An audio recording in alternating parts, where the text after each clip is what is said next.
Every time I come to the UK, I'm just so thankful to be an American. They got so many problems here, and they have cultural problems alongside political problems. So firstly, the good news. Some of the by-elections here in London, Nigel Farage's Reform Party is doing very, very well. Everybody I'm talking to who knows what is going on in British politics, they're saying Nigel Farage is the favorite to become the next Prime Minister of the UK. They say the Reform Party is ascendant. They say that the old Conservative Party is dead, and they were not conservatives at all. And the Reform Party is the new opposition party. That they are gaining momentum. They are gaining strength.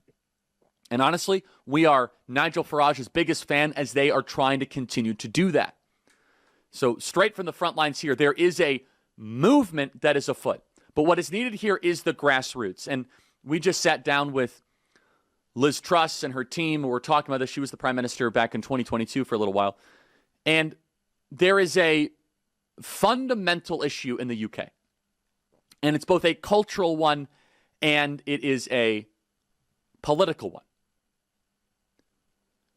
The United Kingdom, Britain, England gave us our free speech ancestry. Free speech came from the UK.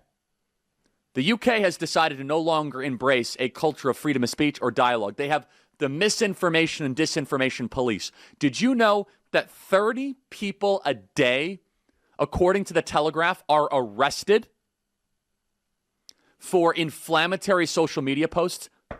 Knocks on your door. 30 people a day in the United Kingdom.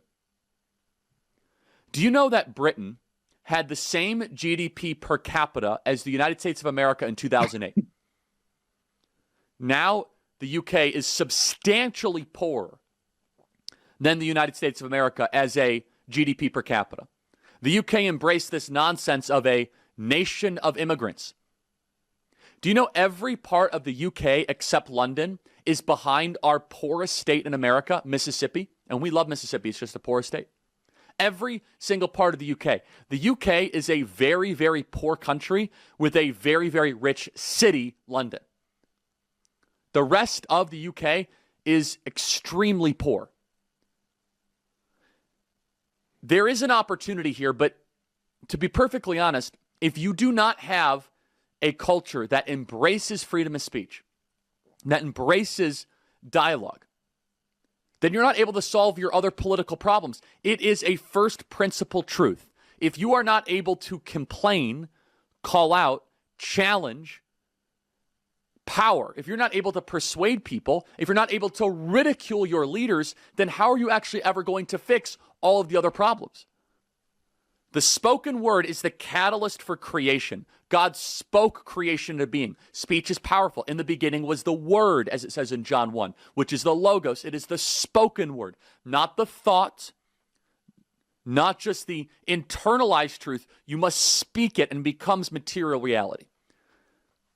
I will say, though, that if the stars align, based on my conversation with the grassroots here and the drivers and the, what do they call them, the cabbies, and the working folk, there is a political revolution waiting to happen in the UK.